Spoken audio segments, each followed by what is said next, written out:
Okay, and here we are. Rebooting back into our new virtual machine. We can log in.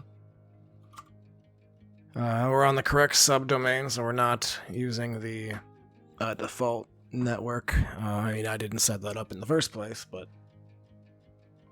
you can see that we're actually using our bridge, and if we ping Google, we're getting a response back.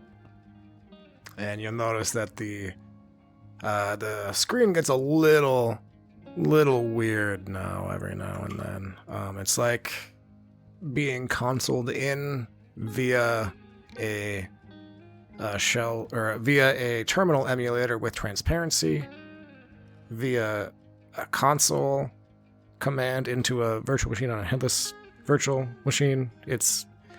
There's a lot of differing levels of confusions here. One of the things that I always wanted to do, so if you type... actually, that seemed to work just fine. What if we... so if we install Vim... You see what I mean?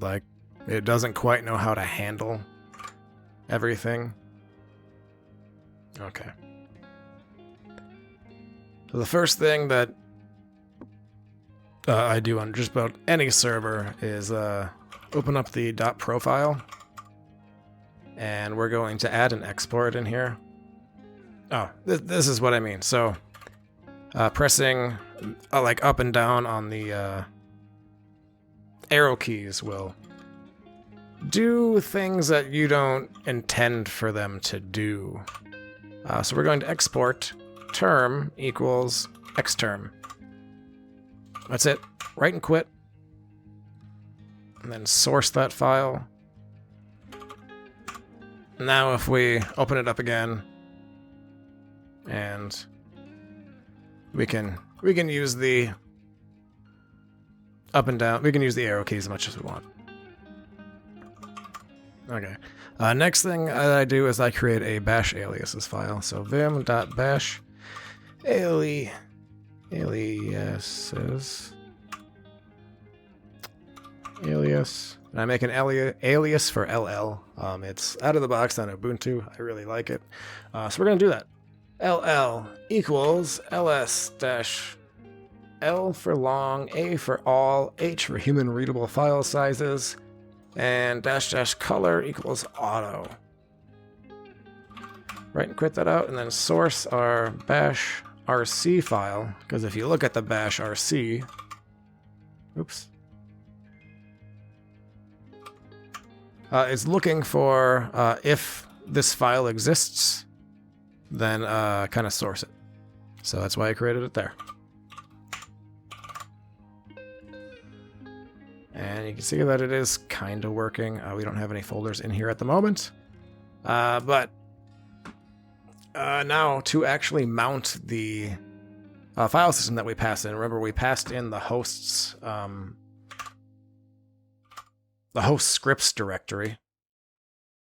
So it's a little different to mount the script, or mount the external. Let's see if we can find it.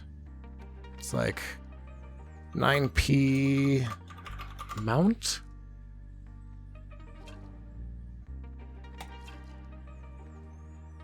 Yep. Okay, so if you just Google for 9p mount, I'm not entirely sure what it's about, but so sudo, let's make a, so sudo make a directory mount, what did we call it? Scripts.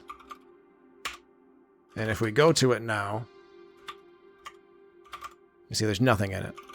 It's just an empty directory. But if we mount, sudo mount -t -type, I assume that means 9p trans equal virt-io, and then just pretend that it's a file, so scripts, and then mount it at mount scripts. Had a little weirdness there. Should be able to run that, clear it out, and then back out. There it is. I had to back out and go back into it. So there it is. So we are now mounting that virtual machine. Apparently, you're supposed to be able to put this in your fs tab. So sudo vim /edc fs tab, and it would be exactly the way that we mounted it before, or like just previously. It would be, so it'd be scripts dash mount scripts. What am I thinking? Mount scripts, the type would be 9p. Oh, it is slightly different. And this is not the page that I got the information on, so it could just be that I got some bad information. But I've never had any luck getting it to mount successfully on there. Oh, did I just write that out? I did not want to do that.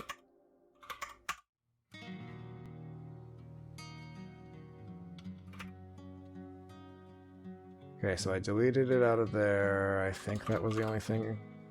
Okay. Let's make sure that everything still works. So if we try to mount, so sudo mount-a is a good way to check your fs tab file. If it fails, if that command fails, it means you fucked up your fs tab, and either undo what you put in there or find a way to fix it, because next time you reboot, you're not going to be able to get into your system.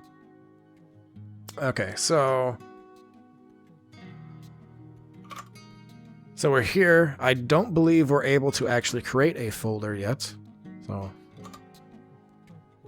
touch A. No, permission denied. So let's fix that. So we're going to... Actually, we're just going to close out of here. So you can just do sudo shutdown to get out. You can't, but that's... I mean, why would... That just seems pointless to... The only time you're able to do anything is when it's running, and then you have to jump back and forth. So at the very beginning, I don't know if I'll be able to find it here. Okay, I couldn't find it. But what you need to do is hold the control key and then that key, the right bracket. So control, right bracket, exits you back out. And the virtual machine is still running in the background. So what we're going to want to do is now... first, we're going to want to look at our scripts directory. Back out once. And we're going to want to change some permissions around with it quick. Or change the owner of it, actually. So what we can do is... Right now, everything... Actually, let's add the ability for group members to write into it. So sudo ch mod 771 is it 5 775? Is that read and execute? I think it is. Chmod 775. And apply that to the scripts folder itself. And then inside the scripts folder, read, write, execute, read, execute, read, execute. Oh, we could have just applied that too. All right, let's go back. And just apply that to everything inside of scripts with the recursive flag. So scripts, LL. There we go. Okay. Now let's back out again and change the owner. So sudo chown. What is it? So I still want to be the actual owner of it, but also give this to the libvirt. Is it KVM or QEMU?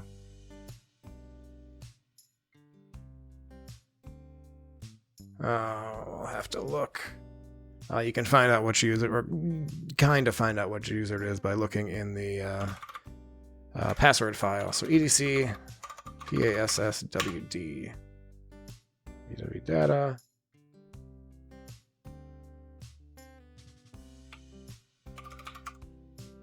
libvirt-QEMU.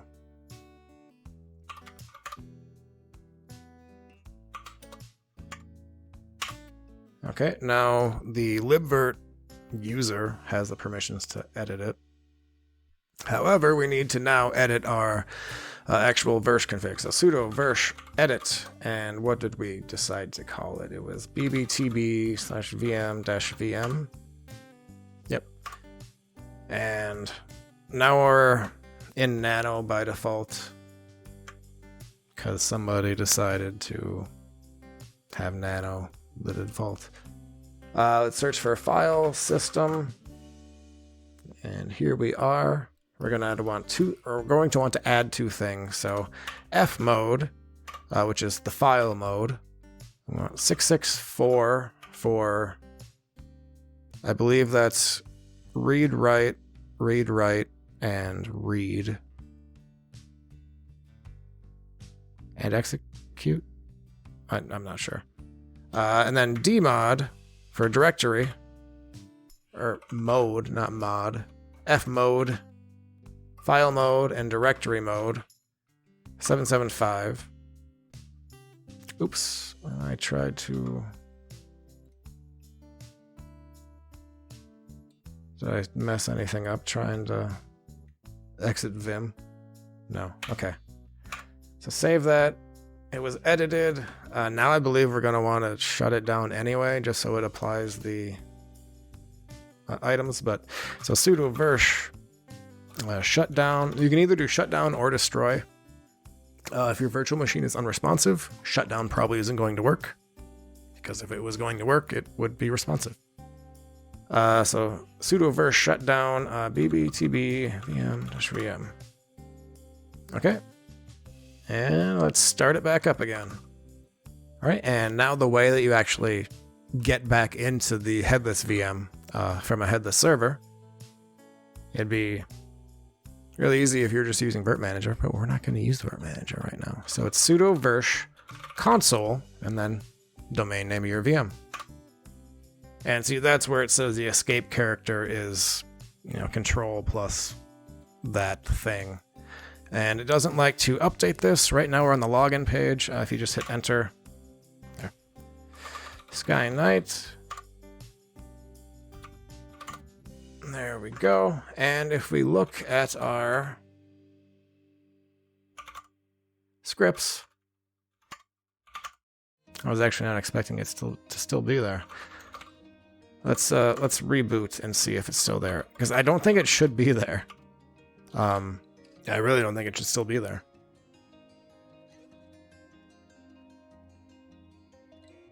Because we restarted it, and it's not a persistent mount. Yeah, there is some definite slowdown between the two layers of virtual machineism. Uh-oh. Okay, let's quit out of there. Sudo virsh destroy tb vm. Let's see, did we mess something up in here? Let's search for file system. File system type mount access mode F mode D mode. Let's go on scripts. It should be working just fine.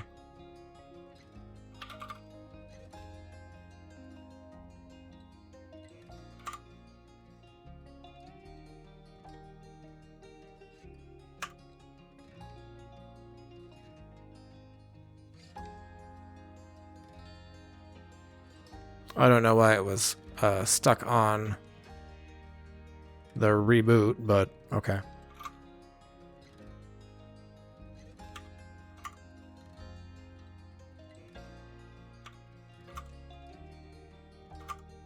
What the F?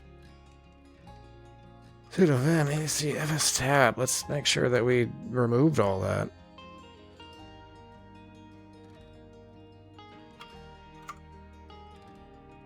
I did not remove it. I honestly don't know how we're in this right now. The fs tab file is broken.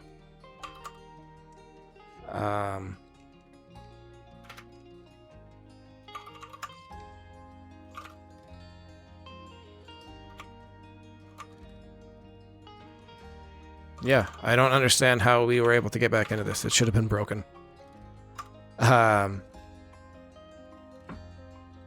Weird.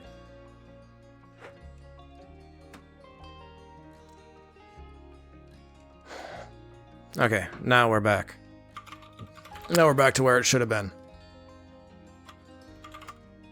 Okay.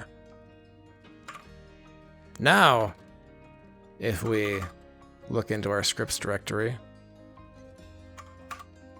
there's nothing in it. So, like I said, I tried to get it to work with putting it in the FS tab. Never seemed to work. It always broke, made it impossible to get back into the virtual machine. So I ended up deleting it, creating it again, and after a while, I'm just said, you know what, fuck it, let's just create a service for it. So go back into our home folder. Let's make a directory called scripts. I know, we imported one called scripts. We're going to call it. We're going to create another one called scripts, but this is in our home directory. So let's create a vim mount. Let's go fs.sh.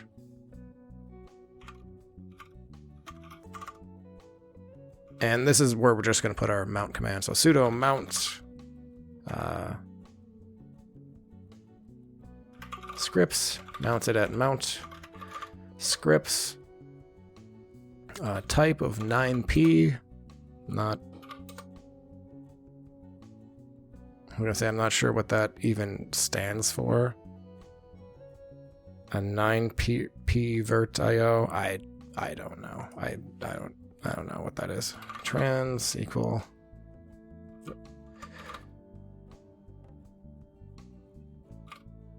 Yeah, like I said, everything beyond the, like I can understand the type, but I don't know what this is. Okay, and then make that executable.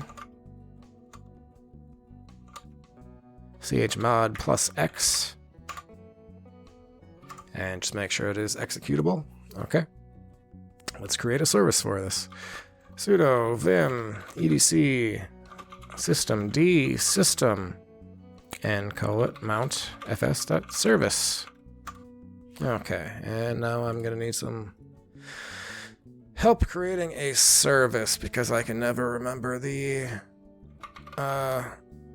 syntax for this. So example systemd service.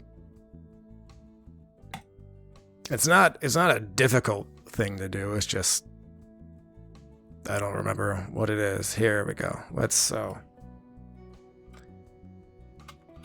Bracket unit description equals mount external file systems service type equal one shot exec start home Skynight scripts mount file system.sh install mounted by multi-user. I could probably just set up a a cron job to run this on boot, but systemd seems to be the way that they want you to go, so it's fine. That's all I've really known is systemd. So now let's enable that. So sudo systemctl enable mount file system.service. And let's reboot. I could have just ran it, but I wanted to make sure that it would do it every time it boots up.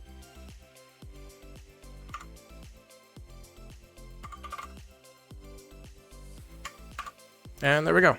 We have data in our scripts directory again. And if we go into scripts, I believe we should be able to touch a file. There we go. We created file A in our host. Here we have file A. There we go. Creating files from our virtual machine into a host folder. That probably could have been its own damn video. Okay.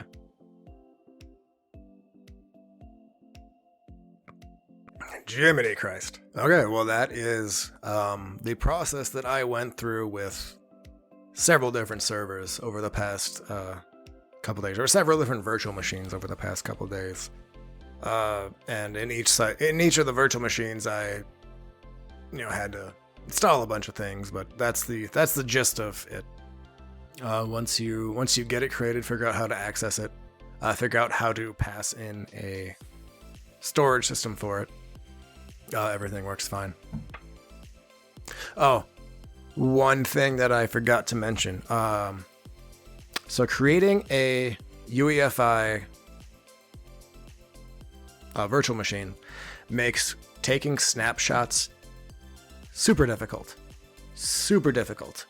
I would highly suggest not creating a UEFI virtual machine if you don't have to. I doubt you're going to have a virtual machine that needs more than like a 2 terabyte size disk in it. So, I mean, if you do, maybe you should do something other than a virtual machine. But yeah, it makes it super difficult to take snapshots. I was able to do it, but it was such a pain in the ass that I tore the virtual machines down that I created with UEFI, and I created them again, just legacy boot, and they create snapshots just fine. The create snapshot, let's exit out of our VM. The create snapshot is just sudo, it's virsh snapshot create. It's either create or create as, and if you look at the man pages for either snapshot create, or actually the man page for virsh, and then search for snapshot create or snapshot create as, there's a bunch of different options you can go through. And it's just far, far simpler to do with a non-UEFI virtual machine. I just realized that I was typing on my screen. You couldn't see it. I'll just pop back over.